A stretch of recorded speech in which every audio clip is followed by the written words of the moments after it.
항공자위대가 현재 운용하는 F-2 전투기의 후속기를 개발하기 위한 미일 양국 간 민관합동 협의가 시작됐다. 4일 니혼게이제이 신문에 따르면 미일 정부와 방산업체 관계자들은 지난달 하순 F-2 전투기 후속기 개발을 위한 첫 회의를 화상회의 방식으로 열었다. 이 회의에는 두 나라 국방, 방위 당국자 외에 일본 측의 미쓰비시 중공업과 미국의 록히드 마틴, 보잉, 노스럽 그루먼 등 방산, 군수업체가 참여했다.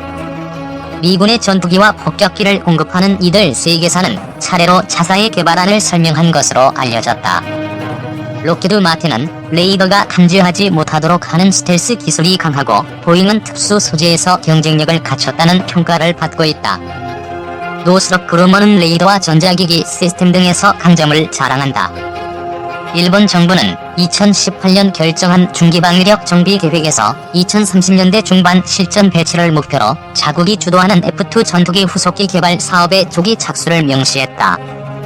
일본은 한때 독자 개발 방안도 검토했지만 비용 문제 등을 고려해 공동 개발로 방향을 잡았다.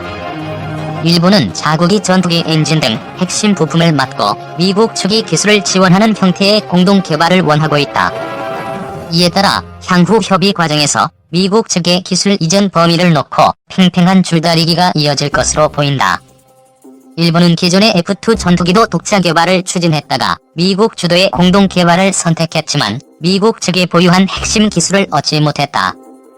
이와 관련 니케이는 일본 방위장비청이 2016년부터 선진기술 실중기인 X-2로 스텔스 성능 등을 시험해왔다며 미국 사업자 선정 때 일본 주도를 어느 선까지 확보할 수 있을지가 비용, 기술의 용이성과 함께 중요한 판단 기준이 될 것이라고 예상했다. 미일 양국은 앞으로 매월 한 차례 정도 민관합동 협의를 진행해 미국 측방산업체의 개발안을 검토한 뒤 연내에 한 곳을 사업자로 선정하고 총비용과 기간 등이 담긴 개발 계획을 정리할 예정이다. 이어 내년부터 상세 설계에 착수해 2030년대 중반 실전 배치가 가능토록 한다는 방침이다. 미 해군 핵추진 잠수함 미시가노는 미국의 보유한 잠수함 가운데 가장 큰 오하이오급에 속한다. 지난 4월 25일 미시가노가 부산에 입항했을 때 주한미군은 보도자료를 통해 세계에서 가장 큰 잠수함 중 하나며 길이가 560피트 이상이고 잠수 시무게가 18,000톤 이상이라고 소개했다. 미시간호는 북한이 태양절이라고 부르는 김일성 생일에 맞춰 부산에 왔다. 북한이 군사 도발을 할 경우 즉시 대응하기 위한 전략적 포석으로 풀이됐다. 미시간호에는 네이비실이라는 특수부대가 탑승하고 있다. 미시간호가 부산 앞바다에 도착해 물 위로 떠올라 천천히 접안할 때 선체 중간에 특수부대 출입 장치가 선명하게 보였다. 바로 DDS라고 불리는 것이다. DDS 안에는 특수부대원들이 수중에서 이동할 때 타고 다니는 잠수정이 들어있다. 미시간호에는 최대 66명의 네이비실 요원이 탑승하는 것으로 알려졌다. 북한이 도발을 하면 미시간호는 자망해 동해 혹은 서해에서 북쪽으로 올라가 북한 주요 시설 인근에 도착한 뒤 네이비실 요원들이 SDV를 타고 해안에 침투하는 임무를 수행할 것으로 보인다. 최정예 특수전 요원이 해안으로 상륙해 잠입한다면 북한은 그야말로 쥐로 새도 모르게 공격당할 수 있다. 미시간호가 특수부대를 운영할 수 있다는 확실한 증거인 DDS를 무력 시위하듯이 공개한 것은 북한이 김일성 생일을 맞아 무력 도발을 하려는 의지를 사전에 차단하려는 의도로 보인다. 그러나 미군이 밝힌 미시간호의 방문 이유는 매우 평화적이다. 주한미군은 미시간호 승조원들은 한국의 문화와 역사를 체험하고 이를 통해 한국 해군 및 부산 지역사회와의 유대관계를 강화할 예정이라며 주한미해군 장병들이 경험하는 부산의 특색 있는 문화를 체험할 수 있는 좋은 기회가 될 것이라고 말했다. 주한미군 해군 사령부는 부산에 있는 우리 해군의 작전사령부 용지 안에 자리 잡고 있다. 이 때문에 미시간호의 승조원들은 한국에 이미 근무 중인 동료들로부터 한국에 대한 이야기를 들었을 가능성이 있다. 오하이오급 잠수함은 원래 미국의 전략 핵무기인 트라이던트 잠수함 발사 탄도미사일을 탑재하고 다녔는데 미시간호 등 일부는 토마호크 순항미사일 탑재용으로 개조됐다. 미시간호가 북한을 향해 핵미사일을 쏘는 일은 없다는 얘기다. 특수전 요원이나 재래식 토마호크 미사일 공격력만 북한에 보여줘도 충분히 억제력으로 작용한다는 게 미군 당국의 판단인 듯하다. 미시간호가 싣고 다니는 토마호크 순항 미사일은 154기로 미국이 최근 시리아 공습에 쏟아부은 60여 발을 훌쩍 뛰어넘는다. 미시간호는 냉전 시기에 소련과의 핵무기 경쟁에서 세컨드 스트라이크를 위해 1982년 취역했으나 2004년부터는 토마호크 순항 미사일 등을 발사하는 유도미사일 잠수함으로 개조됐다. 미러핵 감축 협상에 따라 잠수함에 탑재된 핵무기를 줄여야 했기 때문이다. 구글에서 한글로 일본 외무성을 검색하면 독도의 일본 영유권을 주장하는 웹사이트가 최상단에 뜨는 것으로 나타났다. 구글은 알고리즘에 따른 검색 결과라고 설명했지만 국제적으로 민감한 문제에 대해 일방적 주장을 담은 웹사이트가 해당 기관 공식 홈페이지보다도 먼저 검색된다는 점은 논란 소지가 있어 보인다. 18일 구글 검색창에 일본 외무성을 입력하면 다케시마 영유권에 관한 일본국의 일관된 입장이라는 제목으로 일본 외무성이 만든 한글 홈페이지가 검색 결과에서 가장 먼저 뜬다. 웹페이지 미리 보기에서는 다케시마는 역사적 사실에 비춰도 또한 국제법상으로도 분명히 일본국 고유의 영토라는 일본 주장이 그대로 노출된다. 일본 외무성의 공식 홈페이지는 세 번째로 나온다. 주한 일본 대사관 일본 경제산업성 등 일본 정부 기관을 검색하면 최상단에 해당 기관 공식 홈페이지가 뜬다. 그러나 일본 외무성만 공식 홈페이지가 아니라 다케시마 페이지가 나타나고 있다. 이 같은 현상이 발생하는 이유는 무엇일까?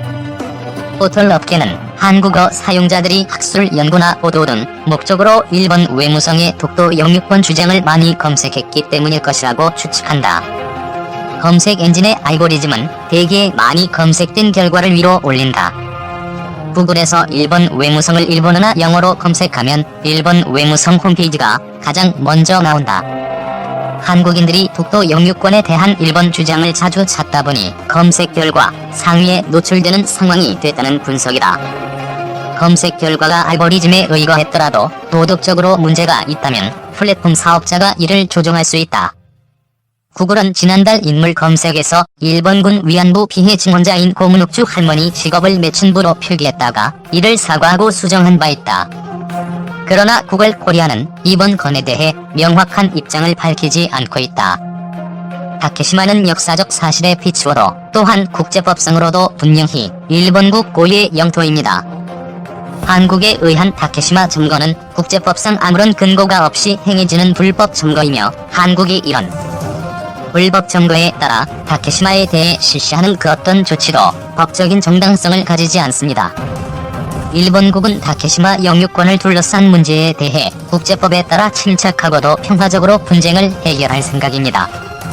주식회사 한국 측으로부터는 일본이 다케시마를 실질적으로 지배하고 영유권을 재확인한 1905년 이전에 한국이 다케시마를 실질적으로 지배하고 있었던 것을 나타내는 명확한 근거는 제시되지 않았습니다. 일본 막부가 도토리번에 살고 있는 오야, 무라카와 양가의 다케시마 도해를 면허한 것입니다. 안영복, 박어둔 두 사람이 울릉도에서 업을 하다가 울릉도에 온 일본 오야, 무라카와 양가의 선원들에게 잡혀서 일본으로 끌려간 사건입니다. 이 사건으로 인해 조선과 일본 간이 울릉도 영유권에 대한 분쟁이 발생합니다. 안영복 사건으로 인해 일본과 울릉도 영유권에 대한 분쟁이 발생하자 조선 정부는 삼척 점사 장한상을 울릉도에 파견하여 울릉도의 현황을 조사합니다. 그 이후 영의정 남구만의 건의에 따라 2년 걸러 한 번씩 관원을 울릉도에 파견하여 수토를 하기로 결정합니다.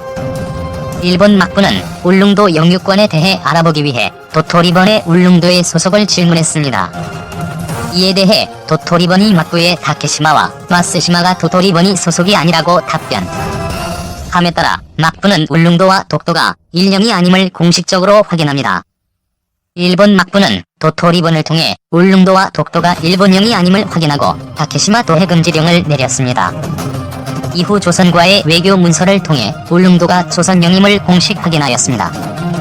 안영복이 울릉도에 온 이번 어선을 추격하여 독도에서 쫓아버리고 일본에까지 다녀온 사건입니다.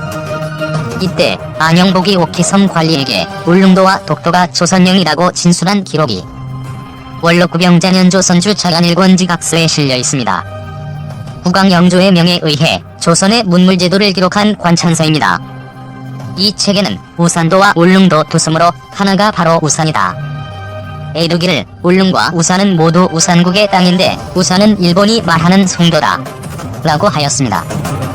1870년 외무성 관리인사다 하쿠보동이 조선을 시찰한 후 외무성에 제출한 보고서입니다.